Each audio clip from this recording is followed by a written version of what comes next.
don't know if you can see, but yeah, these two piles are my to be read list, my TBR, and it just keeps grabbing. It just keeps grabbing. I am on a no book buy. I'm on a ban list from buying books, and although as it did grip me last week, it did get me in a chokehold, and I did buy 7 more books because they had a sale on. Asda is so good for sales. I'm stopping myself now. It's draining my bank account, so I'm going to show you what they are. Okay, so I've sorted the piles out. The first one is why I'm no longer talking to white people about race. Basically, the message of this book, I'm guessing, is it's like talking to a brick fucking wall. It's like 240 pages. 240. You could literally but read this in a day. 238. Okay, I was going to say I don't think I'm the target audience because I am a white person and why am I no longer talking to white people about race. But it's about how black history got eradicated from British history, if you get what I mean. Like black culture in Britain. So I think white people are the people to read it. We are the demographic to read this book. The Spectator, big right-wing Spectator, called it a revelation. I bet they did. I bet you they thought, wow, God. Racism? No. Got the Gouda magazine now, called it the Black British Bible. Vogue said it's the book that's changing how we talk about race. So I feel like this is a pioneer in race relations in the UK. So if anyone's interested, it's a tenner. Next we have Theodore Bundy, The Only Living Witness. One of the 10 best true crime books ever written. It's the Ted Bundy tapes. Do you know, on Netflix? I think it's, I don't know, I'm guessing because I haven't fucking read it, but I'm guessing it's the written version of it because it's 150 hours of interviews with him on death row. But talking of this monster, watch Falling for a Killer on Amazon Prime. Please, if you're doing anything, watch it. It's the best true crime thing I've ever watched. Would you have guessed that Ted Bundy killed 36 women in the space of, what, a year? During the fucking 5th wave of feminism, when women were like protesting for the rights in the 70s. No, you don't put it together. He literally hated women. Obviously he hated women. But yeah, this is on me to be read list, but it's probably last, to be honest, because I actually don't want to know about this man. Like, no. That Amazon thing shows you the whole backstory to like every single victim. It's crazy. He literally killed a woman every 2 weeks for 18 months. Sorry, I've changed my lighting again so this big fuck off lamp can be above me. Why do I always have beef with the lighting? I'm just going to leave it there. It's horrendous. I am past caring. Next, I will go for the funny books. Cat Biscuits on the Floor. We have Grown Ups by Marion Keyes. How many fucking pages is this? It's 630 pages. This woman does not know how to write a short novel. 3 girls married to 3 brothers. They have a party and all the secrets spill. Which you'd think would be like a twister of a book, but no, it's meant to be funny. It's meant to be funny. And I think it best fucking not be funny if it's 630 pages long. Then we have Richard Osman, The Man Who Died Twice. Now, the Thursday Murder Club is somewhere up there on that bookshelf, and it has my whole heart and soul. You'd think he was like amazing just from Pointless. No, this man can write. Genuinely, like, laughed out loud as well, and there's nothing like too deep or too complicated. He just writes characters so well. But it's basically 4 pensioners have this like maid club that like they solve cases of whatever, and in this retirement home, and then in the retirement home someone's found dead and they solve it. First book, 10 out of 10. Loved it, got me back into reading. I've had for a year and I haven't read it, but it's been a rough couple of months, can't lie. But I will read it very, very, very, very soon. And the 3rd instalment comes out in a month. This book is about they have to find another killer, but the killer's looking for them. Who's gonna die? They best not fucking kill Red Len off.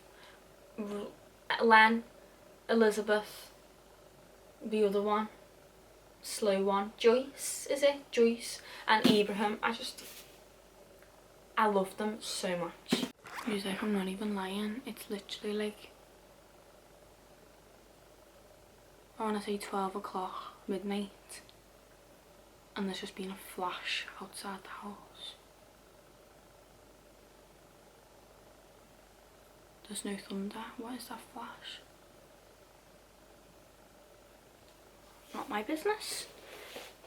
Anyway, let's go. Sad books are next. Number 1, The Song of Achilles. This was going to go in historical because it's like Greek history, Greek mythology. I'm scared to read this book because it seems to be everyone's favourite book, and I feel like once I read it, nothing will compare to it. I go through this Greek mythology obsession once a year, and I feel like it's just going to consume me, and I haven't got the energy. So yeah, I can't believe I haven't read it yet, but I am scared. So that's Song of Achilles by Madeline Miller. Then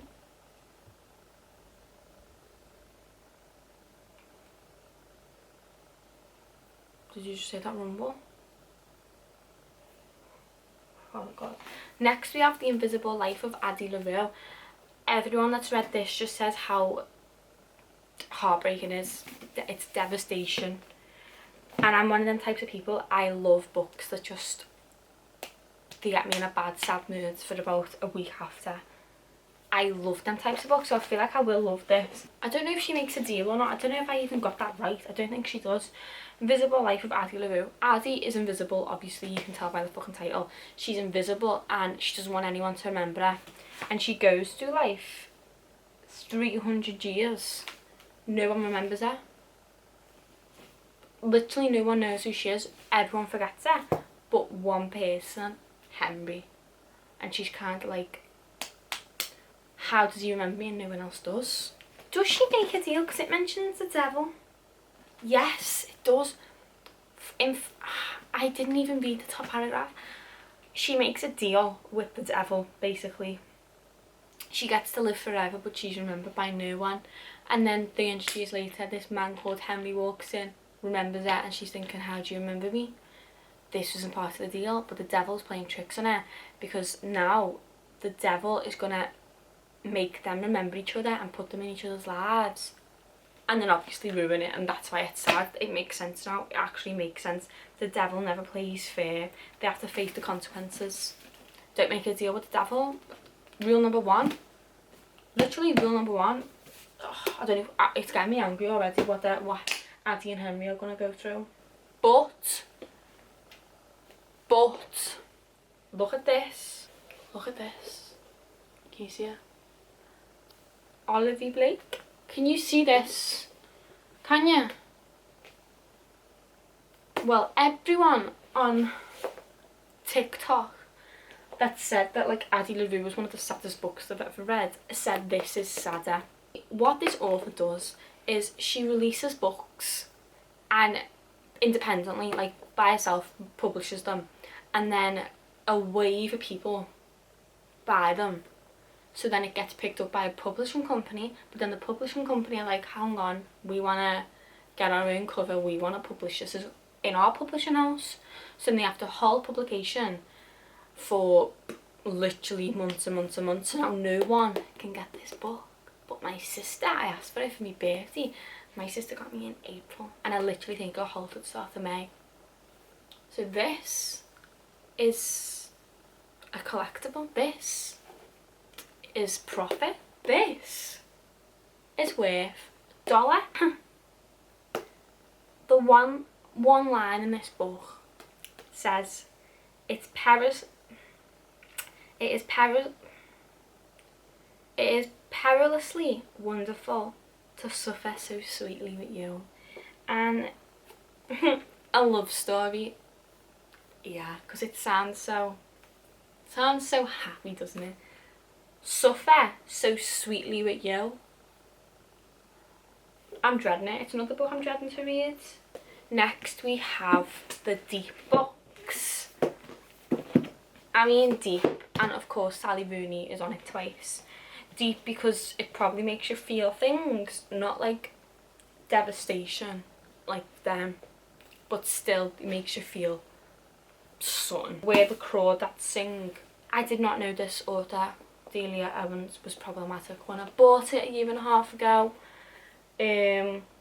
But yeah, apparently extremely problematic. She gets accused, I think she's this like loner weirdo, and she gets accused of killing someone and she hasn't done it, but there's systems against her, which is quite fucking ironic considering Delia Owens was that same accuser, weaponising the same justice corrupt system. But anyway, I digress. Meant to be a really fucking good book. That good that people separate the art from the artist. But I just didn't think I'm going to enjoy it that much because I know the author. Probably will read that when I want to. I'm in no rush. They both died at the end. I bought it when there was a massive hype about it. People were kind of like, oh, it's not as good as people are making out. Like, I think it got that popular. It got the natural hate popular things get. Everyone in this world gets a death cast, so you know the day you're gonna die on the day, I think. So like every morning the people that die on that day are gonna find out you're gonna die by the end of the day, and these two people have the same death date. But I put it in deep, you know, it is deep. Imagine if you knew when you were gonna die. Next I've put Love After Love. It literally doesn't give much away. Until the night when a glass of rum, a heart to heart, and a terrible truth explodes the family unit. So it's about secrets coming out. My favourite type of book. Sally fucking Rooney. Do I even need to explain this book? I've watched the series. I know what happens. Normal people, there's not a normal about this book, and there's not a normal about Sally Rooney. Frances.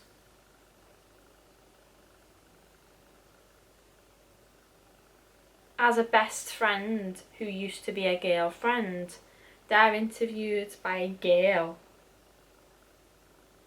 who's married to Nick. And Nick and the original girl get close. Sounds a bit messy. I've put this in the deep category because it's Sally Rooney. So that is the emo pile. What's it called, them books that you kind of like, it makes you think about your own life? What's it called? Holly Bourne, How'd You Like Me Now? This book is about when, like, I'm 22 now, so I can't really relate to like the crisis of turning 30, but can imagine it's horrific. Basically everyone around you has got the life sorted out. They've got families, they've got kids, they've got the careers, they've got the house, they've got everything, and you're jobless, you're miserable, you haven't got the house and you haven't got the man, and no one loves you. Kind of comforting that other people are suffering like us. I'm trying to be quick now. Spent too much fucking time on sadness. Confessions of a 40-something fuck up. I'm not gonna lie, I just seen the title and I grabbed it because I kind of feel like I'm gonna be a 40-something fuck up. The new Bridget Jones, are you mad? The new Bridget Jones of our time. It says, meet Nell, her life is a mess. The calls coming from inside the fucking house. We have Danielle Steele, Beauchamp Hall. Beauchamp Hall. This is kind of like inspiring because she kind of, I got this in the fucking Manchester airport like 4 years ago and I've never read it. Am I ever going to read it? Probably not. she had this dream to go into college, and then real life got in the way, and now she's in a dead-end job with a loser boyfriend. She chases dreams. Basically, she goes to Beauchamp Hall, which is like somewhere on like a TV show, but it turns real life. I don't know the fantasy aspect, I'm not a fan of.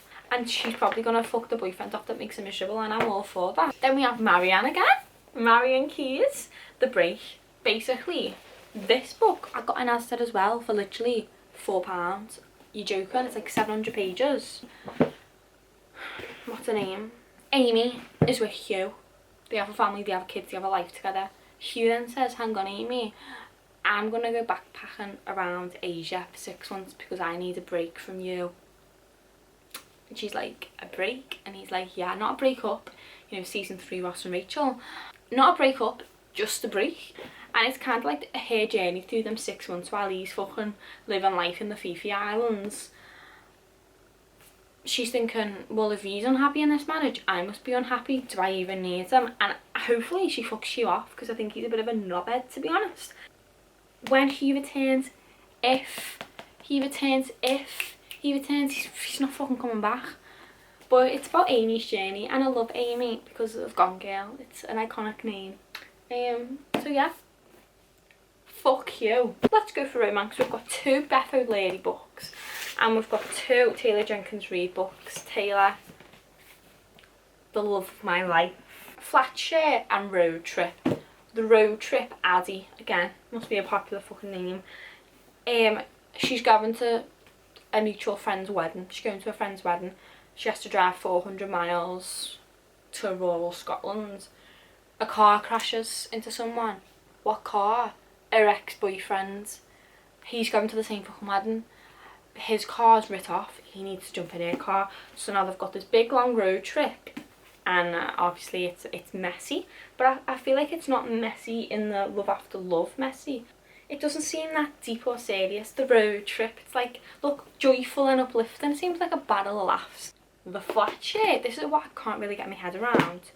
A boy and a girl are sharing a flat. One occupies it in the night, one occupies it in the day. They never meet. There's one bed. There's one bed. There's literally one bed. It's the one bed trope on crack, because they're always going to be in that bedroom. Everyone's against it, but they go for it anyway. What the fuck do you think is going to be happening? Come on, let's be serious. What do you think is going to be happening in that flat and in that bed? Taylor. Malibu Rising. There's a party, and at the end of the party everything goes to shit, but what's in between the start and the end? Chaos. She is one of the best writers ever. She's doing a sign in Liverpool, and I haven't got the £16 to go. You don't get a picture with it, but I just want to say, I would die for you, Taylor Jenkins Reid. And then One She Loves, I love this because it's about the question, can you be in love with 2 people at the same time? Do you have one love of your life? Or do you have a one who loves? Plural. Were you silent or silenced? This girl has a childhood sweetheart. He dies. She's absolutely heartbroken. Well, missing. He goes missing. He's on a helicopter and it goes missing. It's crashed, he's dead. Everyone's like, oh no, Jesse's dead. She's like, can't even be in that town, moves away. Years later, she's settled down again, she's opened her heart again. She loves this new man, a fiance, she's engaged. Anyway, she's committed to this man, he's made her love again. She's happy. What is there to hate? Jesse's not dead. He rings her. He rings her. He literally rings her. But where's he been? Where the fuck have you been? The fuck have you been, look up? Where's he been? Where's he been? So that's that drama. Next I'll go with the thrillers, just because there's more to talk about. 2 books by Lisa Jewell, got them both from Asda. Asda deals for all the poor girls like me, go to Asda. Then Family Upstairs. The Night She Disappeared. The Family Upstairs, I like this book, like the blurb. 1 house, 2 families, kind of like a flat, okay? And there's a baby. I don't even want to talk about Phyllis because everyone's in bed and I'm scared. Everyone's dead, apart from the baby. But they've been dead for days. Literally, they've been dead for days. That baby's well fed. That baby's been cared for. Who's been looking after the baby? It makes no sense. That baby will be malnourished. The baby will be starved. How's the baby alive? And the night she disappears, I'm scared. There's a girl called Tallulah. Why am I actually scared? She heads out. She never returns. A year later, there's a sign on the floor saying dig here. What? Who do you think's there? Tallulah's there. The girl's there. She's dead. You can just see it. It's one of them Netflix shows, can't you? 10 episodes. Who the fuck did it? Who done it? Where did she go? She didn't disappear. She died. And why am I getting so scared? Next. Oh my god, I'm actually so fucking paranoid. Verity. Now, I am not Colleen Hoover's biggest fan. I do like Up Your Love and I do like It Ends With Us, but I feel like it's really overhyped. Like, yeah, the books are really good, but people act as if she's the second coming of Shakespeare. Do you know what I mean? And if I say, where'd you get that magnet, Lily? One more time, I'll scream. But the coho haters seem to make Verity the exception. It's this writer. She's approached by another writer's husband. The husband's like, listen, my wife's sick. She started the series. She can't finish it. I've got all these notes. Can you come to her office? Can you finish the series for her? So she's like, sure thing. She goes down to the office, accidentally stumbles upon the author's autobiography that was never intended for anyone to read. And it goes a bit dark after there, because the truth about that woman's life is in them pages. And I think that the husband's dodgy. That's my hypothesis. He's dodgy and she's going to be alone with him in the house. Oh my god, I'm actually scared. There weren't even any hype about this. I just seen it in the shop in Waterstones and was obsessed. Basically, look, 13. The serial killer isn't on trial. He's on the jury. One of them, why has no one else thought about that concept? Imagine if that happens. If you read a thriller as good as this, it's only because you've read this one twice. Whoever's on the dock is fucked, to be honest. Oh my god, I'm scared. The girl who escaped, if anyone was going to make it, it was going to be you. I grew up with my family on the moors. I escaped when I was 15 years old. Now something is pulling me back. Oh my god, so she's escaped and she's going back. No, I'm actually scared. I feel like fucking Ian Brady's outside my house. The novel You'll Stay Up Reading Until 3 AM. I don't think I will Sunday Times. Sunday Times bestseller. Why is every fucking book Sunday Times bestseller? Anthony Horowitz, A Line to Kill is the next thriller. It's the concept. It's the original concept. They're on an island. Someone dies. Everyone's stuck on an island. There's a killer amongst us. There's a killer still on the island. There's about to be a second death. Have you ever seen the show Harper Island? I watched it when I was like 5, 6. It's stuck in my mind. It's literally this book, but as a show. Next, this was £2 in Asda because it's pre-loved, saving the environment. It's pre-loved. A girl stumbles on this amazing new house, minimalist, for dust. Like, it's so cheap. It's dirt cheap. She's thinking, what's the catch? Oh, there is a catch. You have to abide by these exact rules. You have to. So she's like, okay. Why? She does some digging. The person who lived there before her, the girl, died mysteriously in the house. Obviously she didn't follow the rules and she died. But it's one of them things, like, is it too late? Like, when she finds out, is it too late? Like, you know, one of them moments in films where I'm getting scared because I think someone's going to be behind me when they figure it out, the secret, but it's too late because they're already in the environment. Like, it's too late to run. Like, you're fucked. I feel like she might be fucked. But yeah, thanks JP Delaney. This is called The Girl Before. And now, The End of Men, We Can Only Hope, by Christina Sweeney Baird. There's a virus going around. Another one? A virus, but it only kills men. By the way, the 2020s are looking, this would not surprise me if this happens. It's basically like, oh, we need to save men, or do we? Can they find the cure for it? It's too late because, like, I know we hate them, but can't get pregnant without them. Well, Mary did, but do you know what I mean? It's the women who want babies need to find the cure, basically. I personally wouldn't, but yeah. Hamnet is about the son of Shakespeare, A young girl, young boy, the twins. The girl gets a sudden fever. Neither parent's home. The boy, Hamnet, has to find help. And the dad's working in London in his little globe. And the mum's away, ages away. And neither parent knows. The Hamnet will not survive the week. Hamnet? Why won't he survive the week? Does he get the fever from here? Did he both die? Oh my god, yeah, he died. He must die. Next one, Cersei Madeline Miller. Song of Achilles. She loves the Greek mythology. She gets banished for some reason, probably by a man, who comes to save her, Odysseus. The mortal Odysseus. Is that how you say it, Odysseus? Odysseus. Is that how you say it, Odysseus? I haven't got the entry for this. She will risk everything for. She loves him. I think she loves him. Oh, he visits her on the island. She'll learn. Oh, I hate men. 6 Tudor Queens, Catherine Howard. Alison Wyatt basically writes about like the Tudor ages. And it's the 5th of Henry's Queens, the 5th. Catherine Howard. Is Catherine Pierce the last one? Catherine Pierce, is that? Oh my god, what is going on with my life?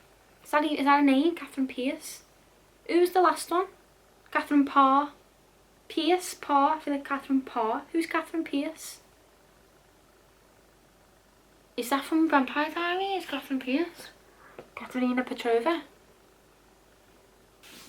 I thought this was a standalone book. There's actually a book for every single fucking wife. And I just picked number 5 up because it was purple. She's called the Tainted Queen though. Wonder why did she die? Divorced, beheaded, died, divorced, beheaded. Got her head cut off. Oh, poor girl. Anyway, Dissolution is about... It's a mystery. It's a Tudor mystery. They have to investigate the church and Henry VIII's new reform as like the Church of England. Don't think it's going to end well. This is a series as well. And I think I've picked the first one up. But C.J. Sampson is meant to be a really good historical writer, like a really well-known one. Order Like We Cannot See. Deeply moving. This is meant to be heartbreaking as well. Shock. It's about the Hitler Youth. The Nazis. Set in Paris. It's not going to end good, is it? It's about, against all odds, people try and be good to one another. They're going to die, aren't they? Hitler's going to kill them. Winner the Pulitzer Prize. It's just going to be awful. They're going to die. They're going to be nice people and the Nazis are going to kill them. Oh, fucking hell. Why did I do this to myself? The City of Tears. Bought this in Trafalgar Square's Waterstones when it was raining. And I've just never read it. Look how fucking big it is. June 1572. The War of Religion has raged across France. It's given rain vibes. Francis. Yeah, look, Catherine Dimitri. Catherine was Francis's mum. It's a marriage that reunites France. Oh my god, is this what Rain is based off? Don't even lie. A breathtaking novel of revenge, persecution and loss. Great. Another sad book. I might read that though, because I might like picture Mary and Francis before he died. Charles Dickens. I really wanted, look, I've got Jane Eyre and I've got Pride and Prejudice. The class, you can't see. The classic. The Penguin, is it? The Penguin classic book. So pretty. So pretty, Jane Eyre. And then I just get this. I asked for Great Expectations and I get a random cover about a boy, poor boy obviously. Why would he be rich? It's Charles Dickens. And he works his way up the social ladder and he comes in contact with really bad people from the sounds of it. But he wants to just improve his life and I don't think life wants to improve him. Is matched only by his longing for the icy-hearted Stella. Oh my god. It's Sunshine and Grumpy trope reversed. She's the grump. Then we have Pride and Prejudice. I read this in school, changed my life forever. I am going to read it again. I'm not even going to explain what Pride and Prejudice is about. Watch the film. OG enemies to lovers. Don't even want to fucking think about it, to be honest. That Keira Knightley film gets me emotional, like to the core. When they touch hands and he... Oh. I'm not going to explain Jane Eyre either, because watch the film. Can I even remember Jane Eyre though, properly? Is that the one where like it's... the man's got all the secrets? Okay.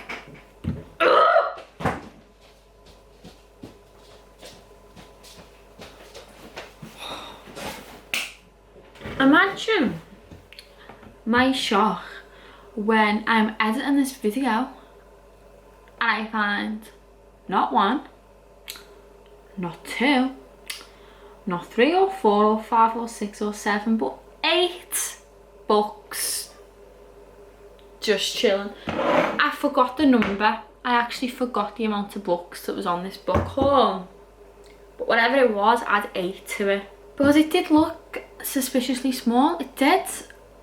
The size just didn't look how I expected or envisioned, to be honest. I was expecting a much larger entity, but nevertheless, we go again. This, oh go on, you're not making any noise now. This might squeak. It might squeak.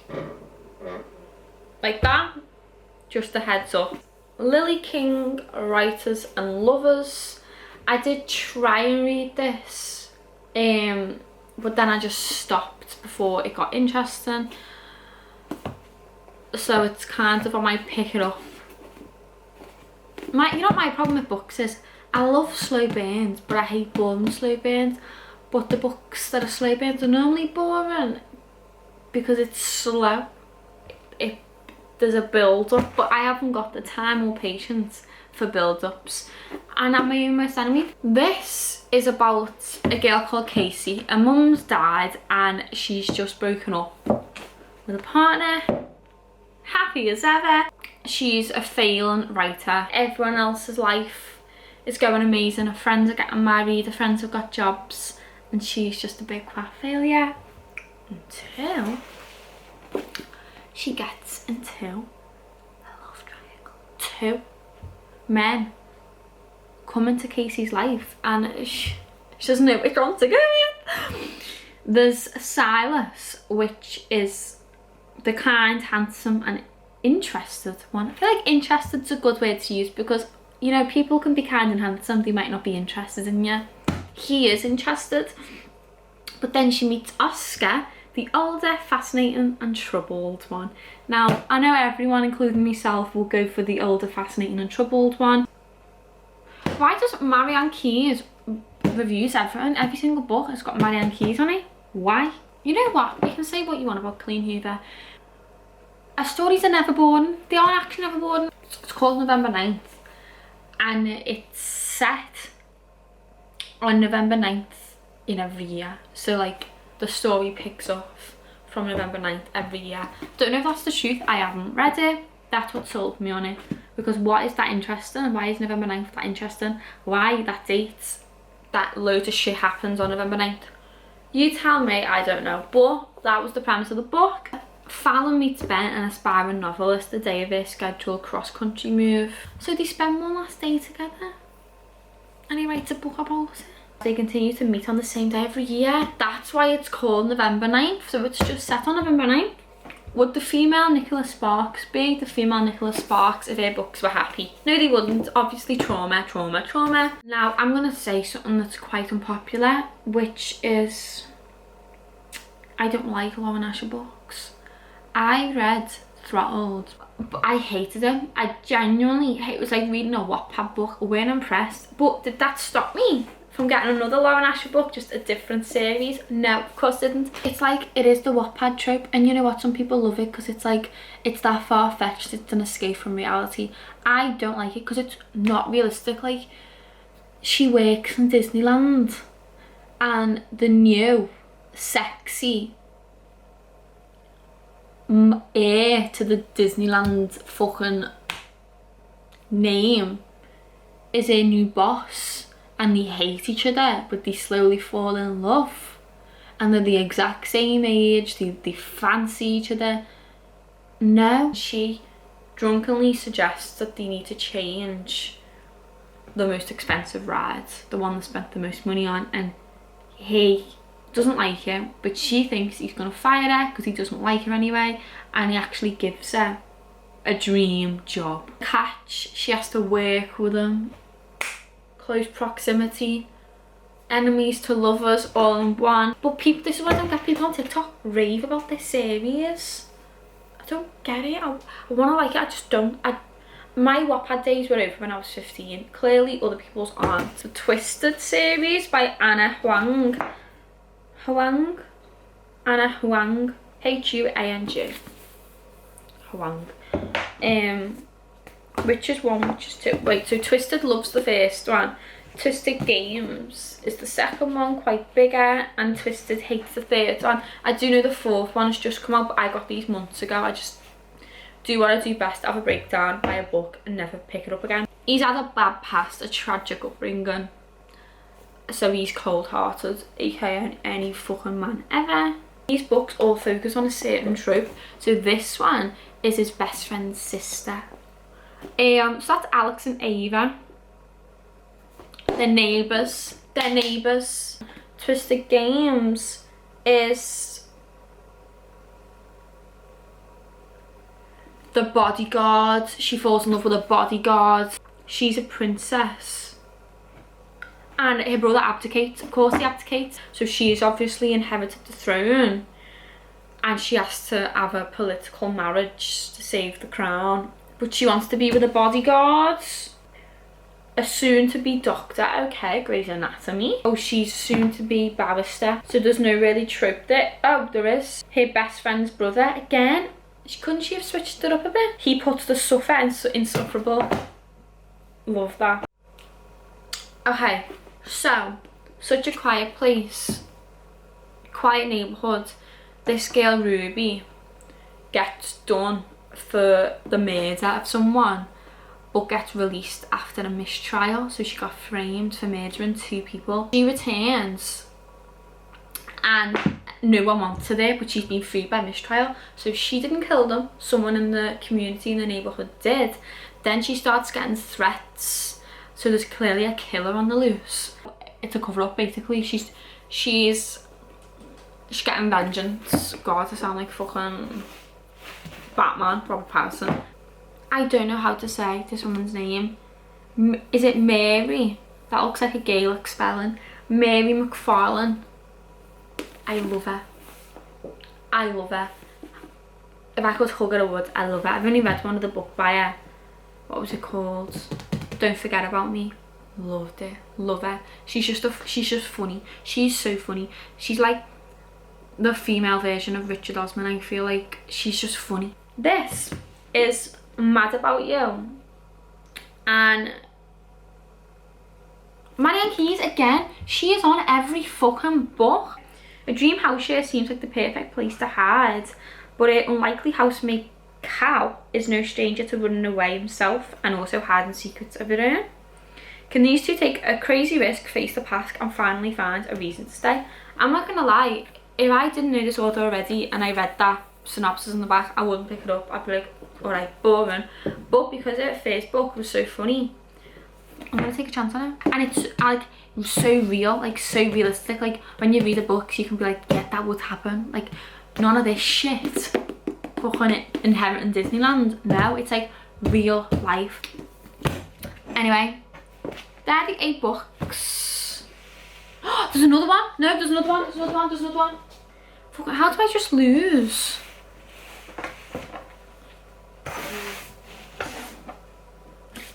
How do I just lose these in a pile? One of the girls. Do you want to know the reason I got it? Hardback.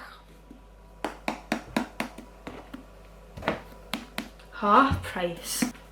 And I feel like reading hardback makes me feel like, I don't know, makes me like romanticise my life a bit, like walking around with a hardback.